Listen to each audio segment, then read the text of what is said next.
naisse. Pour que leur projet naisse.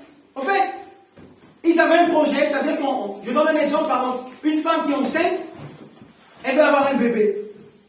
Mais pour qu'elle porte ce bébé, c'est là dans le ventre, elle est le bébé. Donc le projet, c'est comme tu es enceinte. Et ce projet qui est là dans le ventre, il faut que ça naisse, il faut que ça sorte, il faut que les gens voient. Donc, ils ont associé leurs idées en disant que nous, ce qu'on veut, on veut faire un tour. Moi, j'ai pensé comme ça. Fabrice a pensé la même chose. Ma soeur Boune a pensé la même chose. Maintenant, ils ont associé leurs idées. Mais pour que leur projet naisse, puisse se concrétise, pour que leur projet naisse et se concrétise, ça veut dire se matérialiser, se réaliser, il faudrait qu'ils soient unis. La force pour eux, pour que leur projet, ils ont le projet, mais maintenant pour que leur projet naisse et se réalise, se concrétise, ils ont besoin d'être unis. Et c'est pour cela que je trouve ça important pour nous. C'est ce que j'ai extrait dans ce chapitre 11 que je voudrais partager avec vous ce matin, c'est ça. Le premier point, c'est ça. Le premier point, c'est là. L'important d'associer les idées. Quand il y a l'unanimité dans les pensées dans une groupe, quand il y a unanimité, c'est quand dans une groupe, on est unis dans les mêmes pensées, dans ce qu'on veut faire. Quand il y a l'unanimité dans les pensées, dans ce qu'on veut faire, quand il y a l'unanimité dans un groupe, dans un projet, ou bien dans une famille, c'est important que dans une famille, quand dans un couple, vous êtes un au milieu de vous, et que toi et ton épouse, vous allez dire que, ben voilà, vous avez un projet dans vos têtes, et vous allez partager avec votre épouse, vous allez dire, mais chérie, tu sais, on veut acheter une maison. Et ton mari va dire, oui, on va acheter une maison. Donc, dans votre tête, vous avez la même pensée. Vous allez, qu'est-ce qu'on va faire? On va le mettre sur un papier, ça c'est le projet. Nous sommes unis sur ce projet-là. Qu'est-ce qu'on va faire? On va commencer maintenant à garder l'argent. Et quand on va garder l'argent maintenant, c'est l'argent qui va faire naître le projet. Naître le projet comment? La maison que vous avez besoin, c'est que vous allez maintenant l'acheter. Ça veut dire que vous avez ça à la tête, vous avez uni vos pensées, et vous avez réalisé vos projets.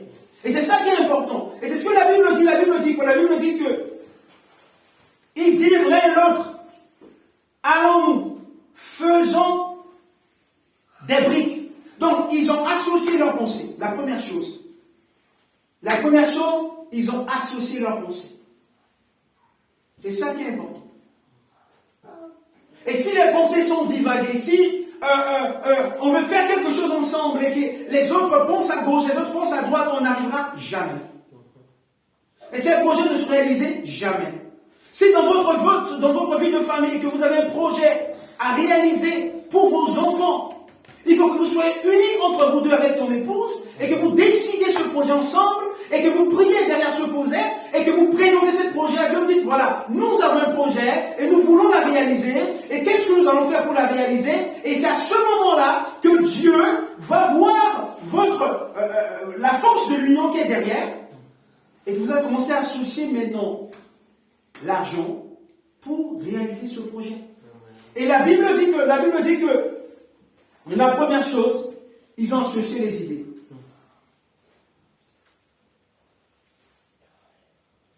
Et la deuxième chose, ils ont considéré les propositions des uns et des autres. C'est-à-dire que les idées sont là, mais on ne peut pas seulement faire, chacun ne peut pas faire comme il veut. Il faut qu'on puisse considérer les propositions des autres. Et c'est ça qu'ils ont dit quoi? Ils ont dit, c'est-à-dire que vous voyez ici, ce n'est pas une seule personne qui parle ici. On voit là, ce n'est pas une seule personne qui parle.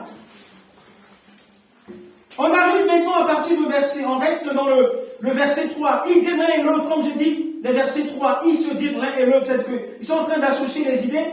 Allons, faisons des briques. On va voir là, ils disent allons. Ils sont en train de faire les choses en commun.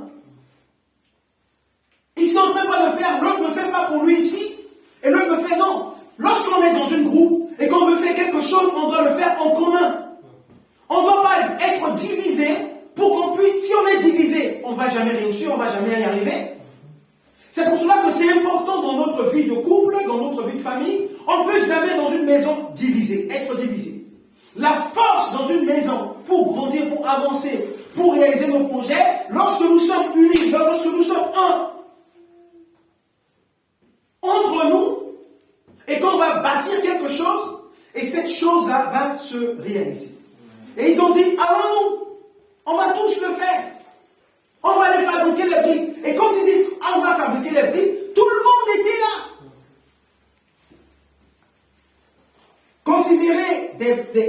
Considérez les uns et les autres.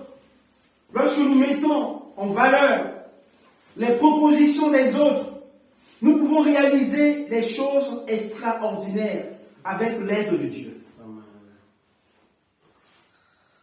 Nous pouvons réaliser des choses extraordinaires. Parce que les propositions des autres peuvent nous aider à éviter le pire ou encore à éviter de faire des erreurs. Parce que lorsqu'on écoute les propositions de l'autre, on considère cela et qu'on va mettre dans ce qu'on veut faire, la proposition de l'autre peut nous aider à éviter des erreurs.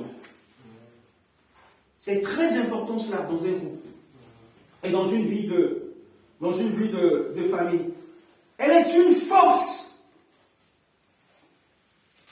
Elle est une force de réussite et d'épanouissement. Elle est une force de réussite. Vous voyez? Elle est une force de réussite. Pourquoi? Parce qu'on va voir ici,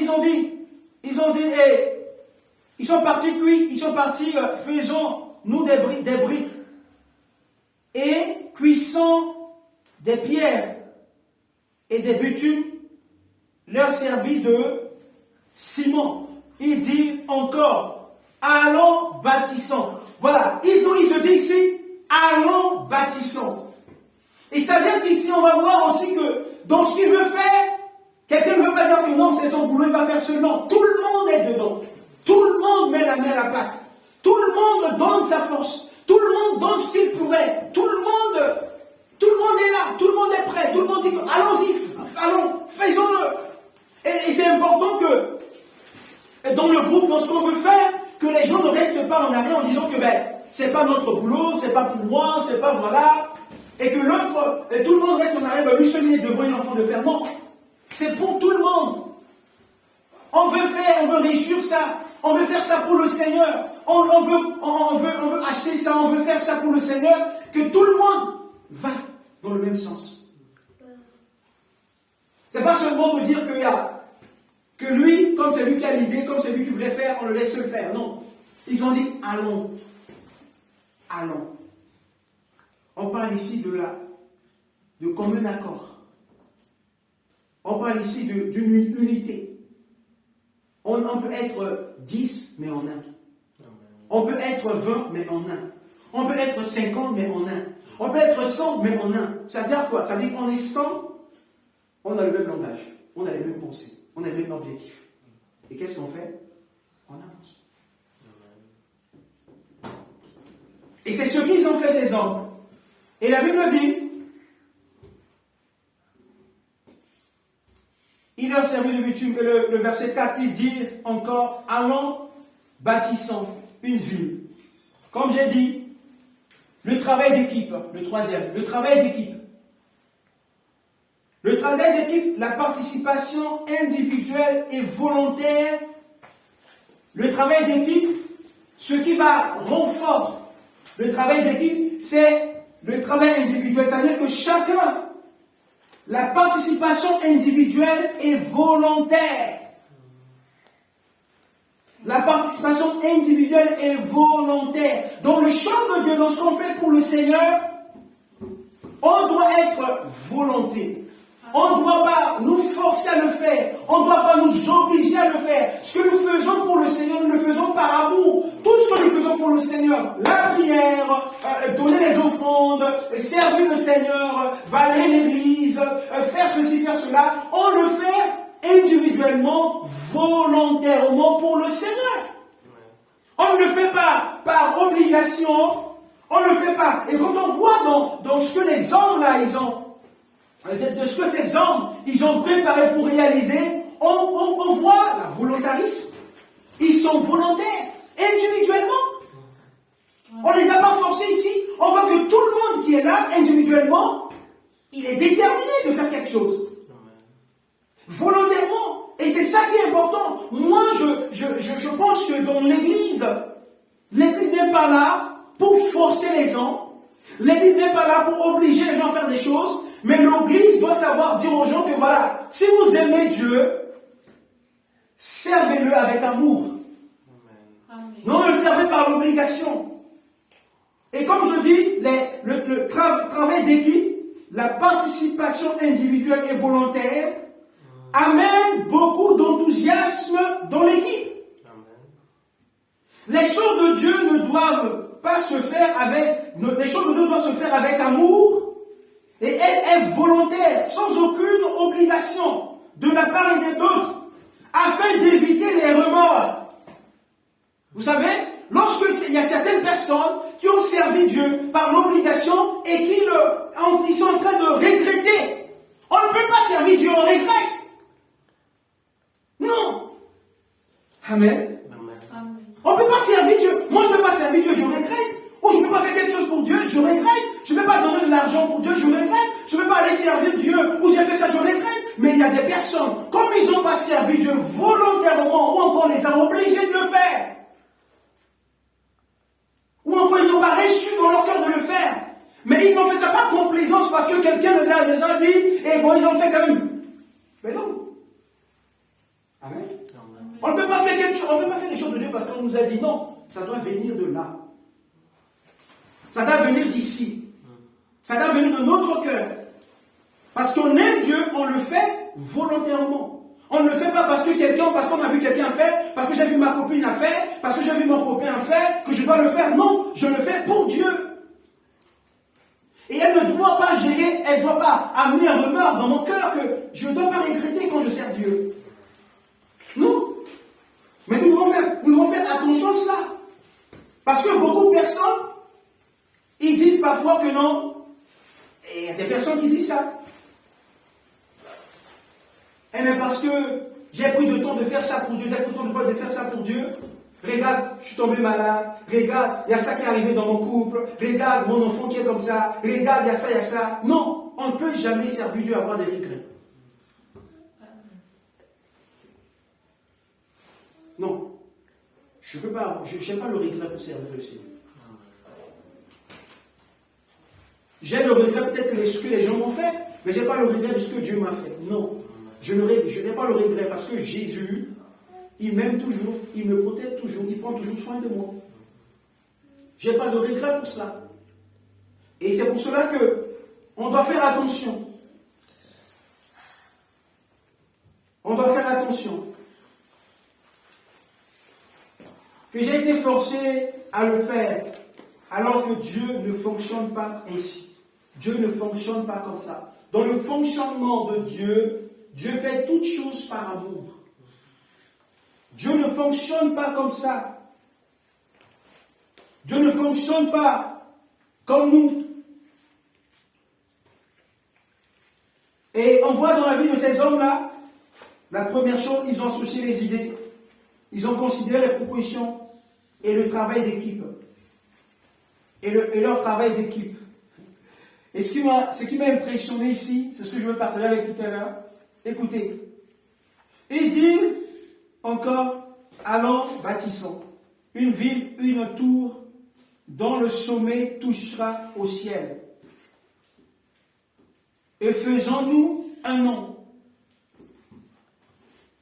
Eux, ils veulent faire un nom pour eux. Ils ont décidé de faire leur nom. Bien que ce qu'ils veulent faire fait l'opposition à la volonté de Dieu. C'est la pensée humaine. Alors que Dieu va dire à Adam, soyez féconds et remplissez la terre. Dieu ne demandait pas aux hommes de rester dans un coin. Non. Dieu voulait que les hommes remplissent la terre. Mais eux, ils ont venu à leur conception en disant que non, nous on va rester là, on va faire un tour qui va monter jusqu'au ciel. Et nous on ne va pas bouger. Non, Dieu, dans ce que Dieu a pensé, dans la pensée de Dieu, c'est pas comme ça. l'homme soyez fécond, remplissez la terre, assujettez-la. Mais eux, ils ont une conception en dehors de Dieu. Et la Bible dit, c'est Dieu qui parle là. La Bible dit, écoutez ce que Dieu va dire. Et ce que je vais partager avec vous ce matin, c'est que lorsque les pensées sont unies, lorsqu'on considère les propositions des autres, lorsque on fait le travail d'équipe, mes frères et sœurs, le diable n'a pas de pouvoir. Il y a parfois des choses qu'on dit que le diable, non, le diable parfois, lorsque dans votre vie de famille, dans votre vie de couple, vous êtes unis, il n'y a pas une fissure où le diable peut rentrer pour détruire dans votre couple. Voilà. Quand je parle de fissure, vous voyez les fissures qui sont sur le mur là-bas, là, ce trait là. Il y a une petite brèche qui est là, où le diable peut rentrer pour détruire votre vie, pour détruire votre projet. Mais là, la Bible dit que Dieu dans le ciel, il a vu la façon dont les hommes, ils étaient vraiment unis dans leurs pensées, dans leur cœur, et qu'ils étaient déterminés entre eux d'arriver à faire ce qu'ils veulent faire là. Et dans le ciel, là-bas, la Bible dit que Dieu les a vus sur la terre. Il a dit, mais regarde ces hommes-là. Regardez ces hommes-là.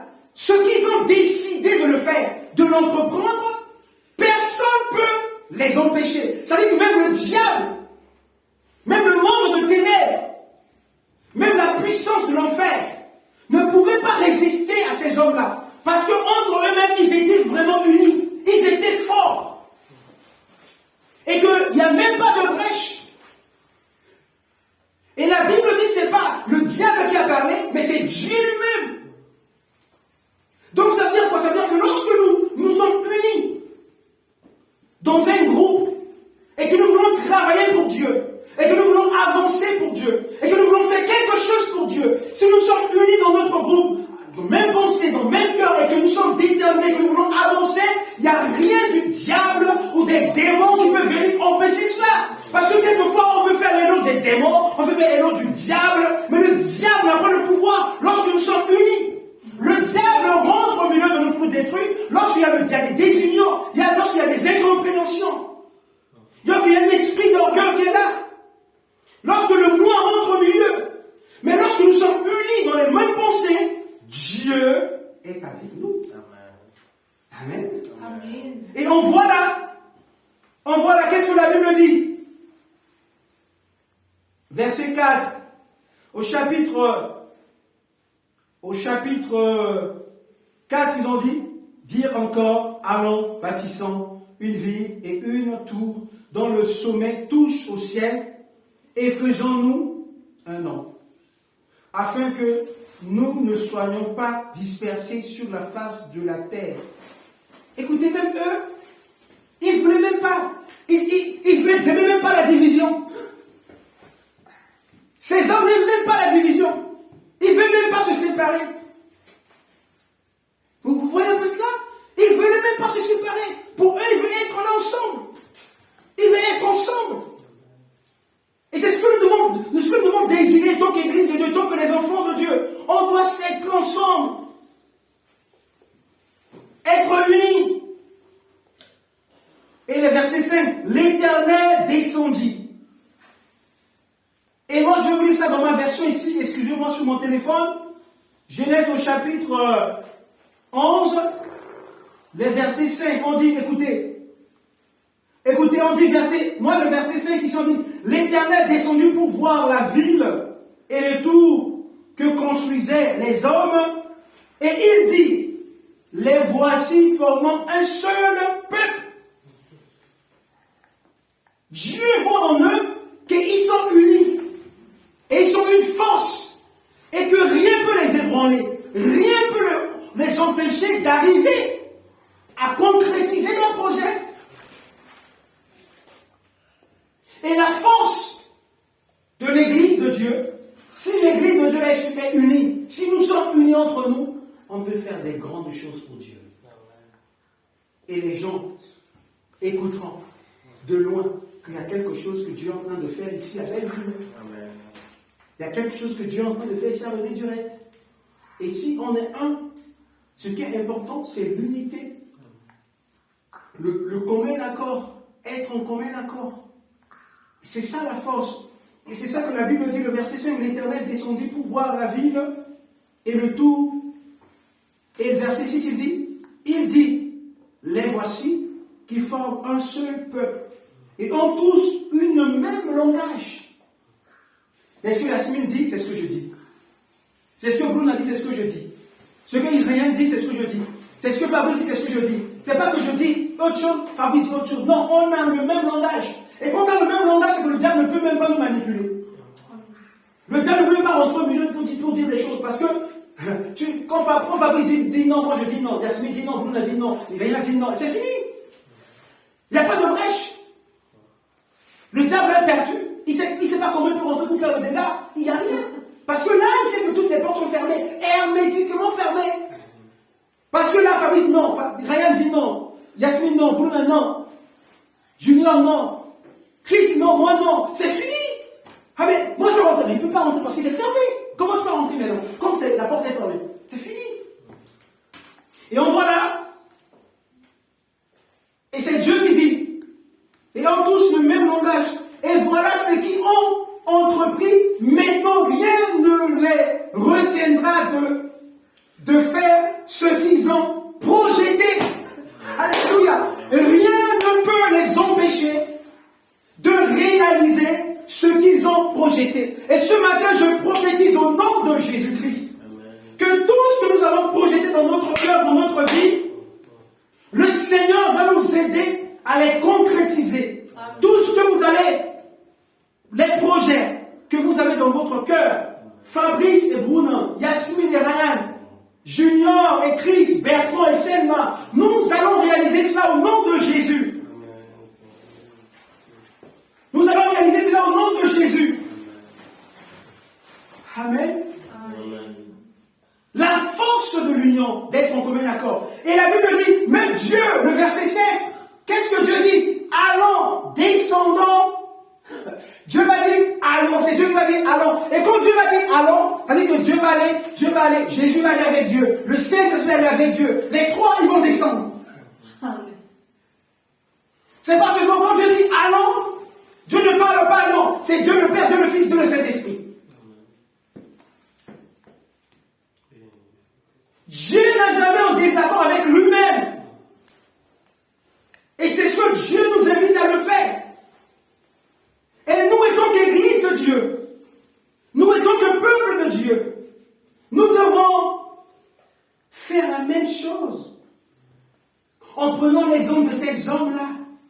Moi, j'ai extrait dans ce chapitre l'unité de ces hommes-là. La façon dont ils ont organisé. La façon dont ils ont travaillé en commun accord. Pour arriver à faire quelque chose d'extraordinaire. Et qui a fait même que Dieu descend pour les confondre. Donc si aujourd'hui nous sommes en train de parler le portugais, le français, l'anglais, tout ça, mais parce qu'il y avait des hommes qui ont décidé de s'opposer à la volonté de Dieu. Et c'est pas le diable qui est descendu pour les combattre, c'est Dieu lui-même.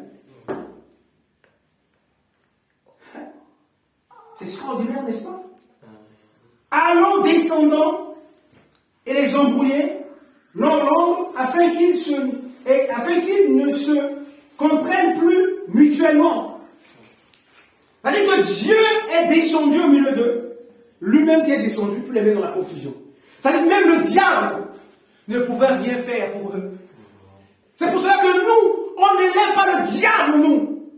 Dans notre église, on ne va pas élever le diable, on élève Jésus.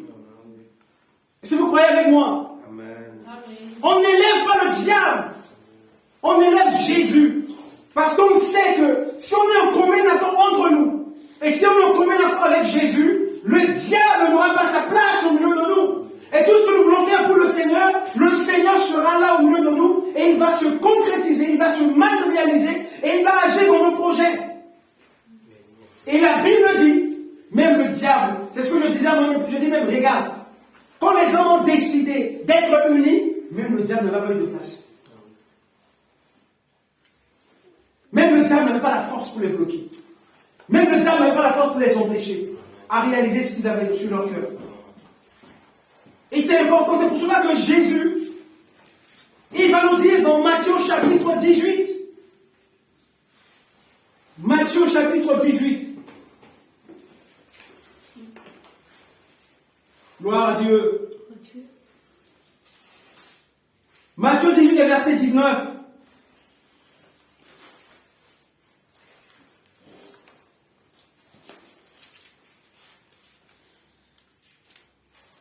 Oh. Et en voilà, il y a une version parallèle par rapport à ça. Matthieu 19. J'aimerais que tout le monde trouve ce verset-là. C'est bon pour nous, on va le lire.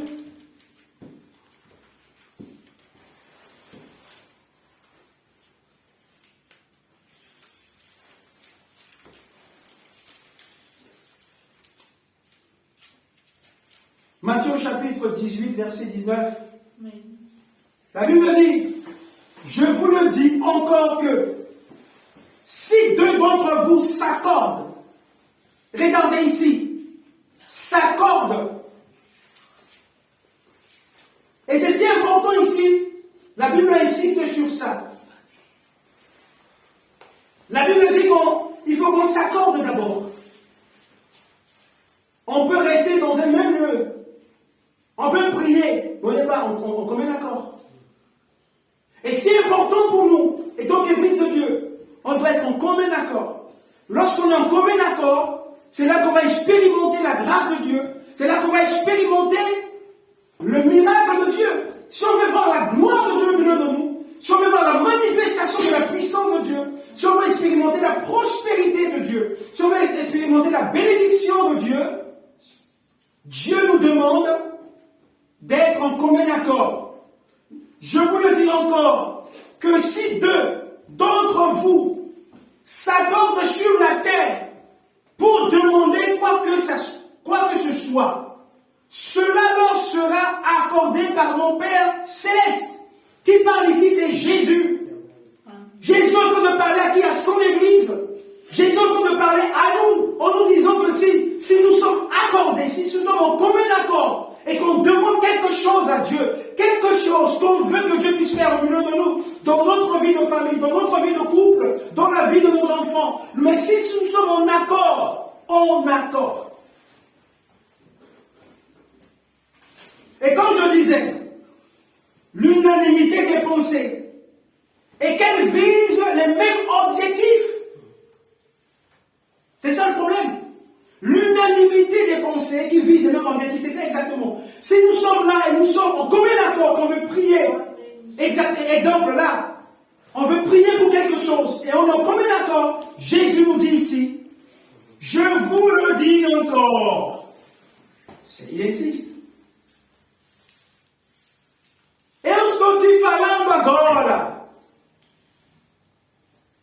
Je vous le dis encore, si deux d'entre vous s'accordent, et ce qui est important, il faut accorder.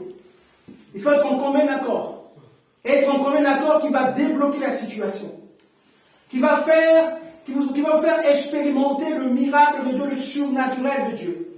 Mais si vous n'êtes pas en commun accord, vous pouvez crier, vous pouvez dire des choses, ça ne marchera jamais. Le désaccord, on ne va pas expérimenter le miracle de Dieu. Lorsque nous sommes en désaccord, on peut prier pendant des années, rien ne va se passer. Parce qu'on est en désaccord entre nous-mêmes. Si on est en accord dans ce qu'on veut faire, c'est là qu'on va vivre la bénédiction de Dieu. Quand je parlais avec Fabrice sur quelque chose l'autre jour, alors qu'il avait déjà ça dans la pensée, je lui ai dit, mais ça c'est... Quand je lui ai demandé, il me dit, oui, c'est la même chose que je pensais. C'est ça. On associe les idées pour un même objectif. Pour le même objectif. Et c'est ça qui est important. Et la Bible dit, si. Et qu'est-ce que j'ai dit ici? Ce que j'ai écrit, c'est quoi? J'ai écrit, le désaccord n'a jamais été le moyen favorable. Écoutez bien. Le désaccord n'a jamais été le moyen favorable pour réaliser un projet. Quand on veut réaliser un projet, il y a le désaccord, ça ne marche plus.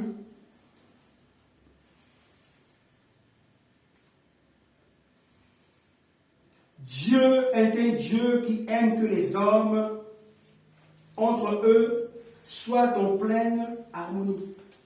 L'harmonie dans un groupe favorise son épanouissement et va motiver l'équipe. C'est que si on est en harmonie, on va vivre des choses extraordinaires avec Dieu. Le désaccord ne permet pas à un groupe de s'épanouir, de vivre et de réaliser ses projets. Dans une vie de couple, dans une vie de famille, le désaccord, vous allez vivre des choses terribles. Vous n'allez jamais arriver à réaliser des grandes choses ensemble. C'est pour cela que ce matin, j'aimerais qu'on puisse prier. On puisse prier pour nous, pour le projet qu'on a sur notre cœur, l'église qu'on a. Amen. Est-ce que vous croyez avec moi ce matin? Amen. Est-ce que ce matin, j'aimerais qu'on puisse prier? On puisse prier ce matin. Parce que imaginez-vous ces hommes-là. Imaginez-vous ces hommes-là. Hein? Ces hommes-là, ils faisaient quelque chose qui n'est pas dans la volonté de Dieu. Ce n'était pas approuvé par Dieu. Ce qu'ils faisaient là, ce n'était pas approuvé par Dieu. C'est pour eux-mêmes. C'est pour leur orgueil. Mais ce que nous faisons, c'est pour le Seigneur. On veut que les âmes soient sauvées dans cette ville de René Durel et belle vie sur Somme. C'est ce que nous voulons. Et que les vies soient touchées. C'est ce que nous voulons. Et nous voulons que ce projet que nous avons sur notre cœur, Bluetooth mode. nous voulons que ce projet que nous avons sur notre cœur, et que Dieu, par sa grâce et par sa miséricorde, réalise ce projet-là. Et c'est pour cela que nous voulons être un dans la prière, un dans l'objectif que nous voulons atteindre. Et par l'aide de Dieu, on arrivera. Amen. C'est pour cela qu'on va prier ce matin. On va prier ce matin. J'aimerais que tout le monde soit concentré ce matin. Parce que nous avons ce projet sur notre cœur. Et ce que nous voulons est que Dieu puisse bénir toutes les démarches que nous sommes en train de faire au niveau administratif pour les papiers de l'église. Également pour la salle qu'on veut pour le 31 décembre. Également parce que nous voulons avoir une salle pour l'église, soit à la mairie de Belleville, soit dans la ville de Belleville même. Et nous voulons également que Seigneur puisse ouvrir les écluses des cieux et que les villes, la village de René Durette, Belleville, tout l'alentour, les villages qui contourent Belleville soient touchés. Et ce matin, si nous avons ce commun accord entre nous, si nous sommes unis dans les mêmes pensées, Dieu va écouter nos prières et il va se manifester en puissance. Amen. Est-ce qu'on peut prier tout de suite là? Je vais prier, je vais laisser la place à notre bien-aimé pour conduire le reste. On va prier. Seigneur, nous voulons encore te bénir ce matin. Nous voulons te remercier, notre Père. Merci Seigneur. Parce que ces hommes, Seigneur, qui ont dessiné, Seigneur, pour réaliser ce projet autour de Babel. Est-ce qu'ils voulaient, Seigneur, ils voulaient faire un tour qui va monter jusqu'au ciel. Est-ce que nous voulons, Seigneur, montre nous ce matin que les villages de René Durette, de Belleville-sur-Saône soient touchés dans le nom de Jésus. Tous les projets que nous avons sur notre cœur, tous les projets que nous avons, Seigneur, pour l'église, Seigneur, nous prions au nom de Jésus. Que tu poses ta main au Seigneur, tu as Dieu de grâce et de bonté. Ce projet, Seigneur, nous voulons le confier ce matin. Au Père, dans le nom de Jésus-Christ, il n'y a rien qui peut venir sans péché. Quand ces hommes, ils ont décidé. La Bible déclare que les ont empêchés de réaliser leur projet. Oh Seigneur, nous prions ce matin. Que tu puisses te manifester glorifions-le de nos pères. Dans le nom de Jésus. Oh, tu te manifestes en puissance. Dans le nom de Jésus. Oh, notre Père, notre Dieu, ce projet. Bénis ce projet. Dans le nom de Jésus. Oh, Seigneur, nous croyons que tu es notre Dieu, nous croyons que tu es notre Père, nous croyons que tu poses ta main transverse et tu brises les forteresses. Nous voulons croire, Seigneur, qu'une forteresse ne peut pas résister à notre projet. Seigneur, tu vas manifester et tu vas agir, Seigneur, pour la gloire de ton nom. Parce que tu es Dieu, Seigneur. Tu vas agir dans le nom puissant de Jésus. Nous louons ton nom, Seigneur. Oh, tu vas bénir ce groupe. Tu vas bénir ce groupe. Et tu vas ajouter ce groupe des hommes qui ont besoin de toi. Alléluia. Je crois ce matin. Oh, Rama, Kanta, Rama, Kanta, Rama, Kanta, Rama. Oh, Rama, Kanta, Rama, Kanta, Rama, Kanta, Rama, Kanta. Oh, Rama, Kanta, Rama, Kanta, Rama, Korobo, Kanta, Rama, Oh, Rama, Kanta, Rama, Kanta, Rama, Santa, Kara, Koro, Kanta, Kanta, Santa, Rama, Kanta, Rama, Je Karaba, Kanta, Rama, Kanta, Rama. Je crois qu'au Robo, Koto, Soto, Robo, Koto, et Keraba, Baba, Baba, Robo, Koto, Soto, parce que tu vas bénir nos enfants, Koraba, Baba, parce que tu vas les bénir à l'école, Robo, Soto, Soto, parce que tu vas les bénir. Oh, merci. Oh, parce que tu vas bénir nos enfants. Oh, Reba, Kanta, Rabaka, parce que tu vas bénir notre vie. Oh, Reba, Kanta, Rabaka. Au nom de Jésus. Glória a teu nome, Senhor Jesus. Glória a teu nome, Senhor. Porque só tu és santo, porque só tu és digno. Porque tu és o Rei dos Reis e o Senhor dos Senhores, ó Pai. Aleluia, Deus. Glória a teu nome, Senhor. Louvado e santo é teu Oh, nome. gloire à ton nom, Seigneur Jésus. Nós te adoramos, Senhor. Nós dependemos de ti. Parce que nous croyons en toi, Seigneur Jésus. Parce que nous croyons à ta grâce, notre Père. Merci, Jésus-Christ. Glória, glória, glória, glória, glória, glória a teu nome, Jesus.